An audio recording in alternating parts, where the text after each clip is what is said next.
15년이라는 시간은 서랍 몇 칸을 비우는 것으로 허무하게 정리되었다.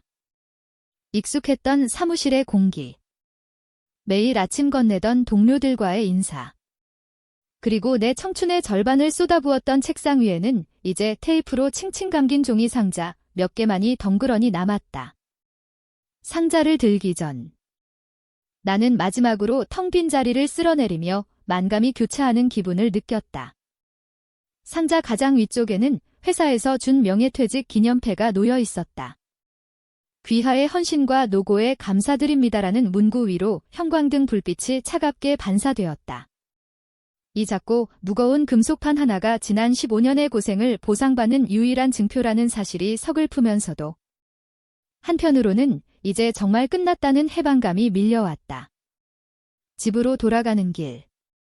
나는 휴대폰을 열어 은행 앱에 접속했다.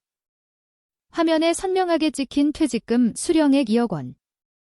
그 숫자를 확인하는 순간 가슴 한구석이 묵직해졌다. 이 돈은 단순한 숫자가 아니었다. 낯선 타국에서 홀로 공부 중인 우리 아이의 남은 학비이자 이제 더는 수입이 없을 우리 부부의 노후를 지탱해줄 마지막 보루였다. 지하철역 입구에 들어서자 익숙한 실루엣이 보였다. 남편이었다. 그는 한 손에 화사한 프리지아 꽃다발을 들고 쑥스러운 듯 웃으며 나를 기다리고 있었다. 고생 많았어, 여보. 남편은 나를 다정하게 안아주었고 그의 품에서 나는 15년 동안 짊어지고 왔던 가장의 무게를 잠시 내려놓을 수 있었다. 그날 저녁 남편은 내가 좋아하는 일식집을 예약했다. 분위기가 무르익을 즈음 남편은 내 손을 꼭 잡으며 부드러운 목소리로 말했다. 여보, 그동안 정말 고생 많았어. 당분간은 아이 학비 걱정도, 노후 걱정도 말고 그냥 아무 생각 없이 푹 쉬어. 이제 내가 더 열심히 뛸게. 남편의 따뜻한 배려와 위로에 가슴이 뭉클해졌다. 지난 세월. 박봉을 쪼개며 버텼던 날들과 야근으로 지쳐 돌아오던 밤의 피로가 그 한마디에 눈 녹듯 사라지는 기분이었다. 나는 이 사람이 내 곁에 있어서 참 다행이라는 생각을 하며 오랜만에 편안한 잠자리에 들었다. 다음 날 아침. 식탁에 마주 앉은 나는 남편에게 퇴직금 계좌의 비밀번호를 공유했다. 우리 이제 같이 가게 계획도 세우고 아이 유학비 송금 날짜도 챙겨보자. 나의 제안에 남편은 숟가락을 멈추고 잠시 당황한 기색을 보였으나 이내 특유의 사람 좋은 미소를 지으며 알겠다고 답한 뒤 서둘러 출근길에 나섰다. 남편이 나가고 난 뒤 나는 거실 창가에 앉아 김이 모락모락 나는 커피 한 잔을 마셨다. 15년 만에 찾아온 평일 아침의 여유가 낯설면서도 달콤했다. 나는 해외에 있는 아이에게 전화를 걸어 조만간 등록금과 생활비를 보내주겠다고.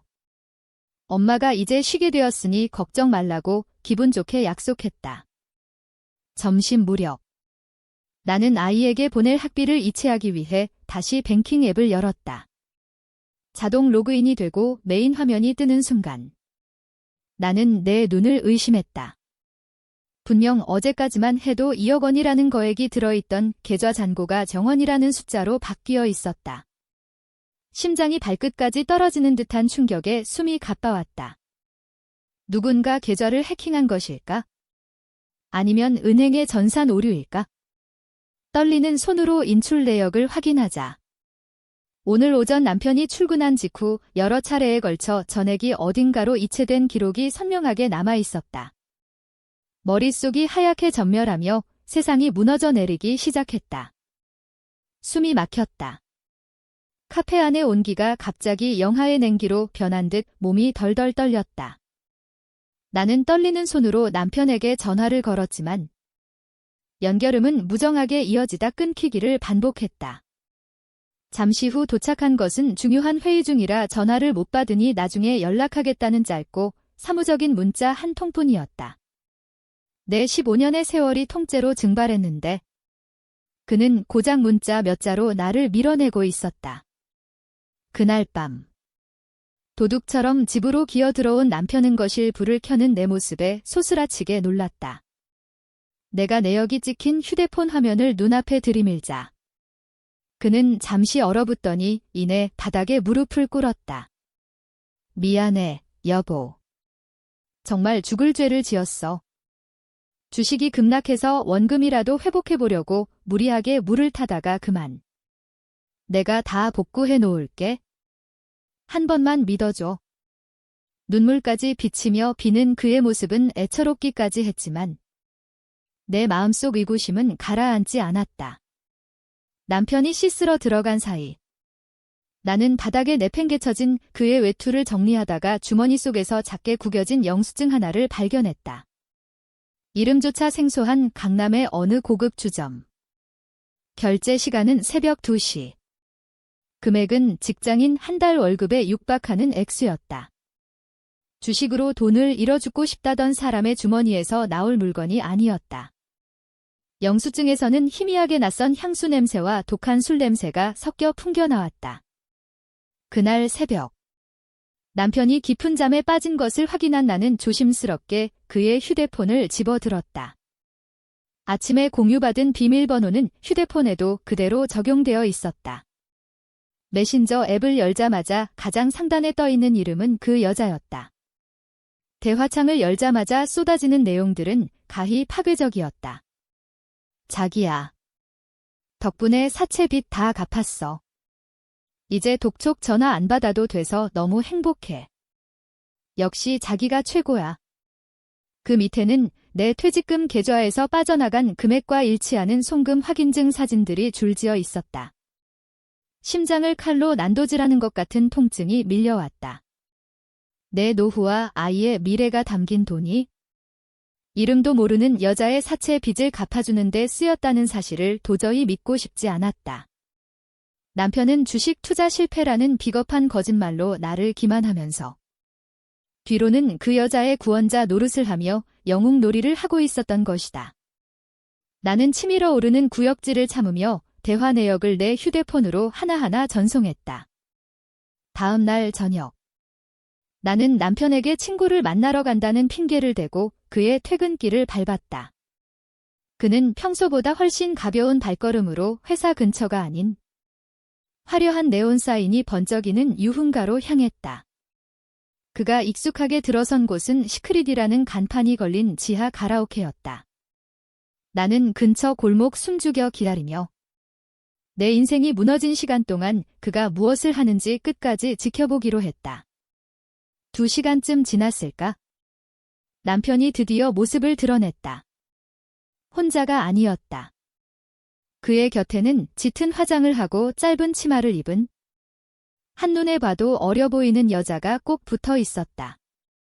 남편은 그녀의 허리를 감싸 안고 세상을 다 가진 듯한 환한 미소를 지으며 나오고 있었다.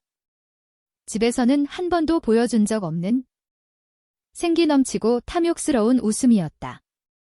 그 여자의 어깨에는 한눈에 봐도 고가인 명품 가방이 걸려 있었다. 어제 남편의 메신저에서 보았던 자기야. 가방 너무 예뻐. 고마워. 라는 메시지의 실체였다. 내 퇴직금은 그 여자의 빚을 갚아주는 것도 모자라. 그녀의 온몸을 명품으로 치장하는 자금으로 흘러 들어가고 있었다. 내가 아이의 학비 송금 날짜를 손꼽아 기다리며 아끼고 아껴온 돈들이 저들의 비루한 유흥비로 탕진되고 있었다. 분노로 시야가 붉게 물들었다. 당장 달려가 저들의 낯짝에 침이라도 뱉고 싶었지만 나는 쥐고 있던 휴대폰을 들어 셔터를 눌렀다. 어둠 속에서 터진 무음 카메라는 다정하게 입을 맞추는 두 사람의 모습을 선명하게 기록했다.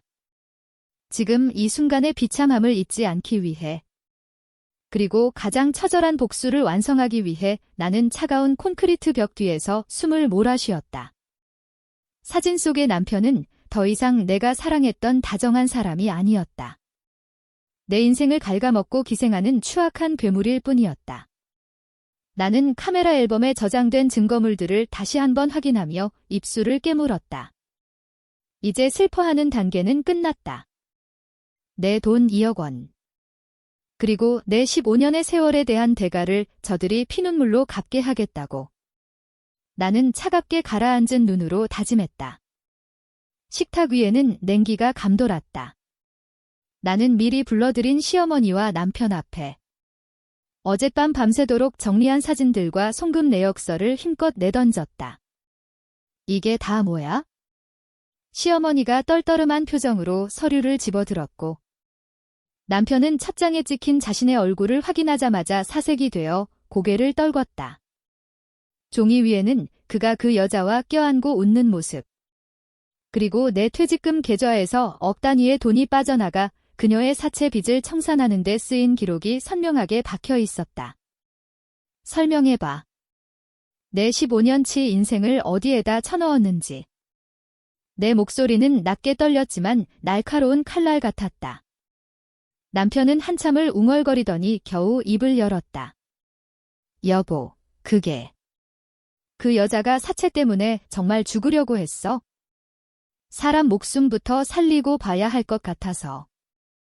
내가 다 갚고 복구해 놓으려고 했단 말이야. 죽어가는 사람을 외면할 수 없었다는 그의 말은 숭고한 희생처럼 포장되어 있었지만 내 귀에는 비겁한 변명 그 이상도 이하도 아니었다. 그때 가만히 서류를 훑어보던 시어머니가 갑자기 서류를 식탁에 탁 내리치며 나를 쏘아보았다. 야, 너 지금 이게 무슨 행패냐? 남자가 밖에서 큰일 하다 보면 실수 좀 할 수도 있지? 겨우 이런 사진 몇 장으로 집안을 발칵 뒤집어. 시어머니의 목소리는 오히려 나를 타박하는 기세로 높아졌다.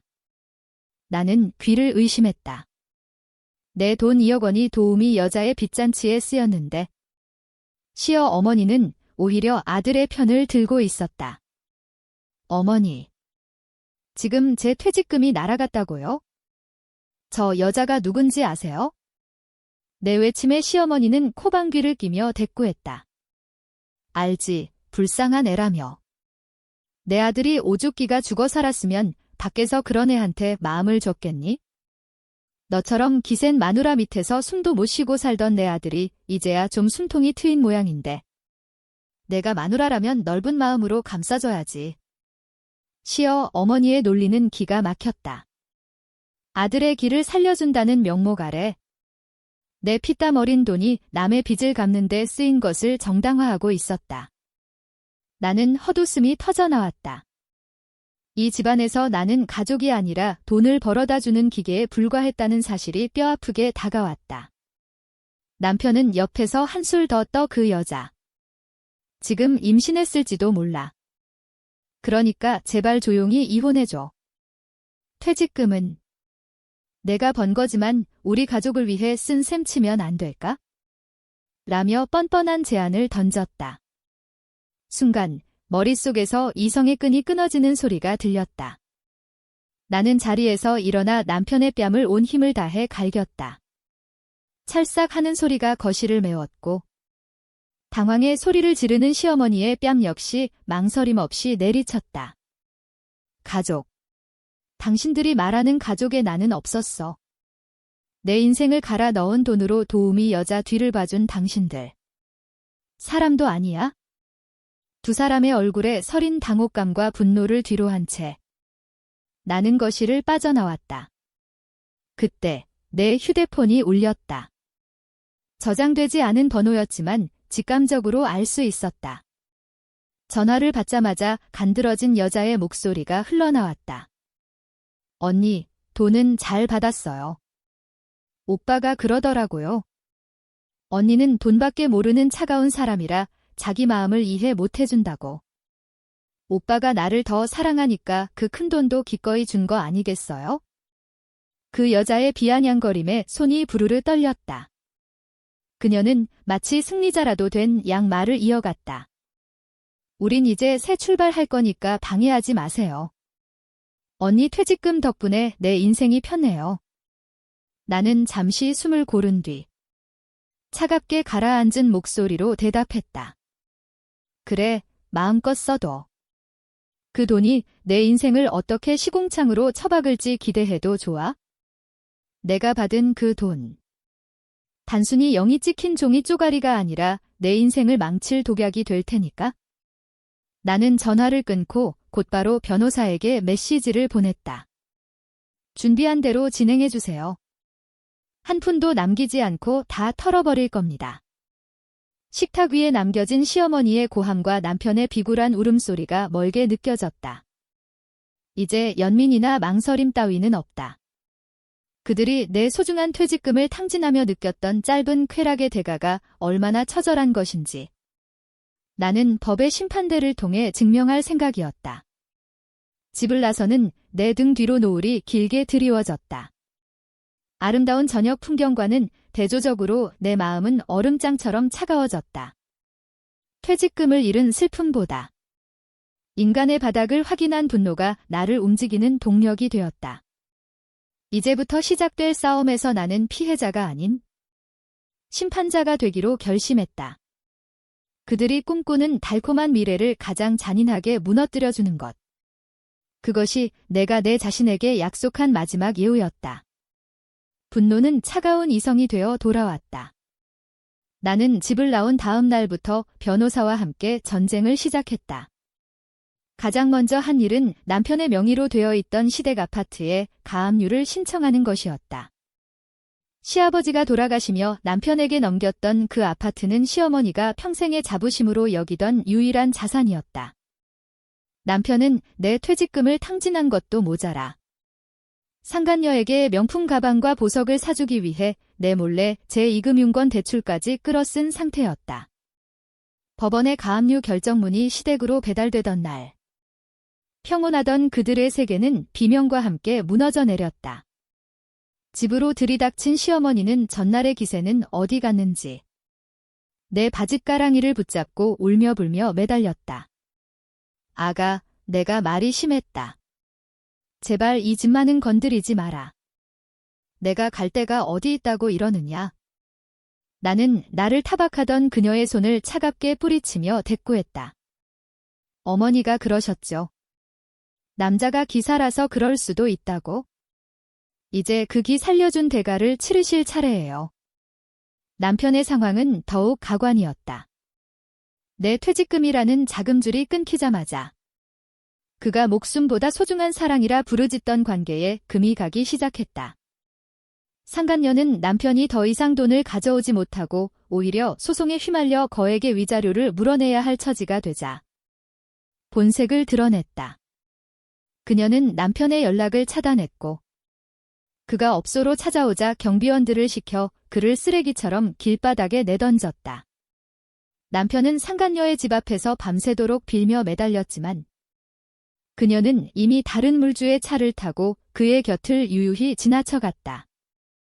남편이 그녀를 위해 쏟아부은 내 퇴직금 2억 원은 그녀에게 그저 운 좋은 수입이었을 뿐 사랑의 증표가 아니었다는 사실이 잔인하게 증명되었다. 남편은 자신이 버린 가정이 유일한 도피처였다는 것을 뒤늦게 깨닫고 내게 전화를 걸어왔지만 나는 그 번호를 이미 스팸으로 등록한 뒤였다. 재판은 일사천리로 진행되었다. 남편의 부정행위와 유흥업소 출입 내역, 그리고 내 퇴직금을 횡령하여 상간녀의 채무를 변제한 증거들은 빼도 박도 못하는 유죄의 증거가 되었다.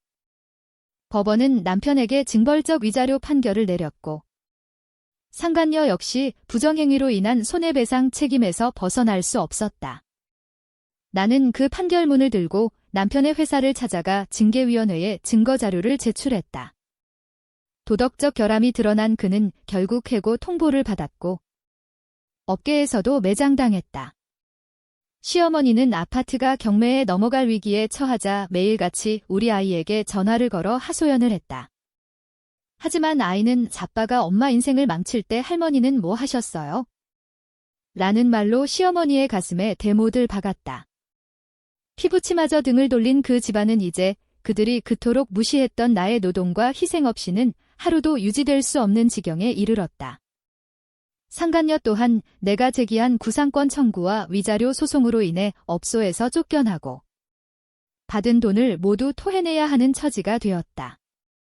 그녀가 자랑하던 명품 가방과 보석들은 압류 딱지가 붙어 중고시장으로 흘러 들어갔다.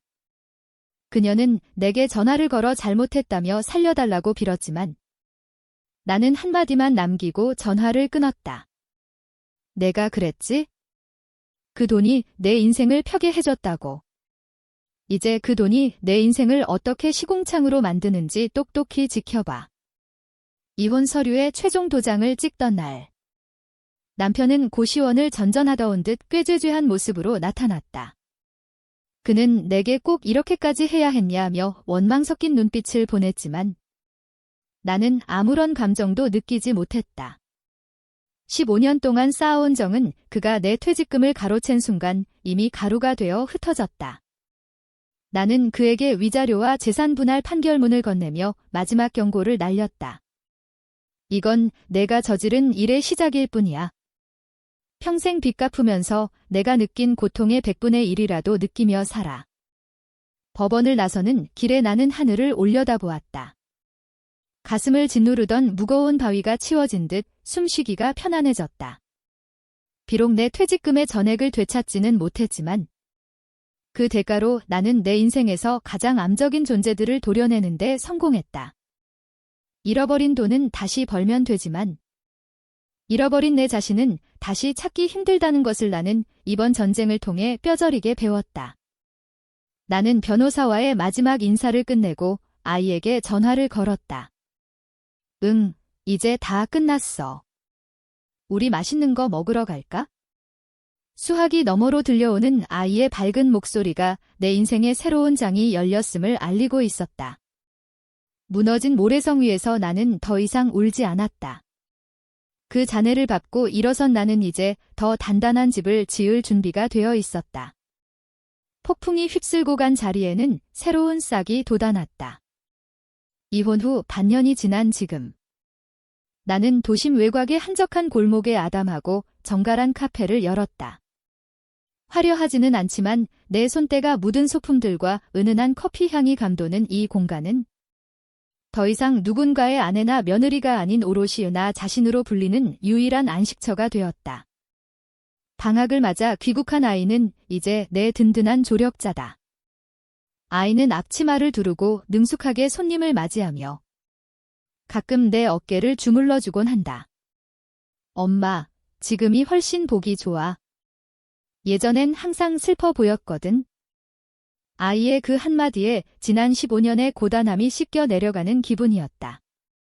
나는 더 이상 과거를 후회하거나 누군가를 증오하는데 에너지를 쏟지 않는다. 평온한 일상은 내가 얻은 가장 큰 승리였다. 그러던 어느 날 오후. 카페 유리창 너머로 낯익은 실루엣 하나가 보였다. 낡은 점퍼를 걸치고 구멍난 신발을 신은 남자가 길거리에서 전단지를 돌리고 있었다. 한때 내 퇴직금을 들고 호기롭게 남의 인생을 구원하겠다던 남편이었다. 그는 헝클어진 머리에 퀭한 눈을 한 채 사람들의 무관심 속에서 비굴하게 고개를 숙이며 전단지를 내밀고 있었다.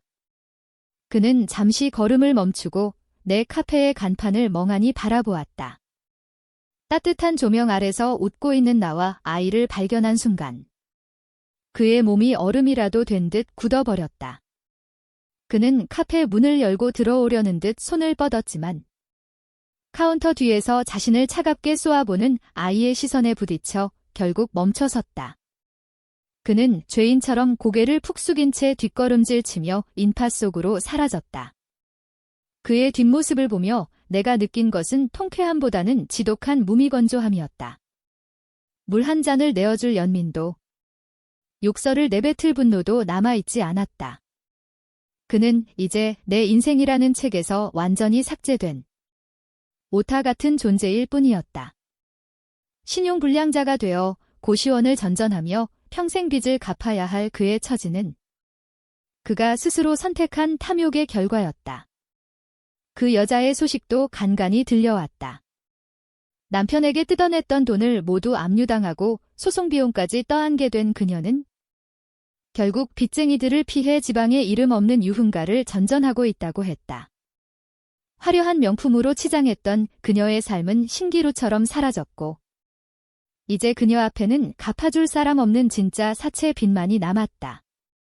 그녀가 남편에게 했던 오빠가 나를 사랑하니까 돈을 준 것이라는 말은 이제 그녀의 목을 조르는 가장 날카로운 부메랑이 되었을 것이다. 시어머니 역시 아파트가 경매로 넘어가고 난 뒤 시골의 친척집 창고를 개조한 방에서 지내고 있다는 이야기를 들었다. 평생 아들기 살려야 한다며 유세를 떨던 그녀의 자부심은 이제 끼니를 걱정해야 하는 처량한 신세로 전락했다.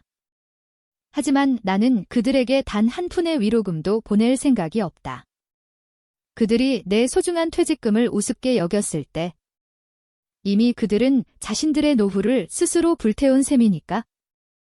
저녁이 되자 카페의 조명을 하나둘 끄고 마감을 준비했다.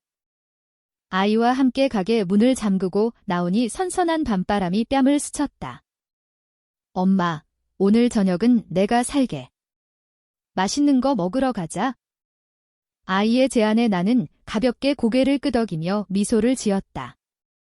내일은 어떤 원두를 볶을지, 손님들에게 어떤 음악을 들려줄지 고민하는 이 소박한 일과가 너무나 소중하게 느껴졌다. 내 퇴직금으로 산 비싼 인생교훈은 이제 과거의 기록으로 남았다. 잃어버린 2억 원보다 훨씬 값진 것은 누군가에게 휘둘리지 않고 내 삶의 주권을 되찾았다는 사실이다. 나는 더 이상 뒤를 돌아보지 않는다. 내 앞에는 오직 내가 직접 가꾸고 일궈낼 빛나는 내일만이 기다리고 있기 때문이다. 발걸음이 가벼웠다. 아이와 나란히 걷는 이 길 위로 밤하늘의 별들이 조용히 우리를 축복하듯 빛나고 있었다.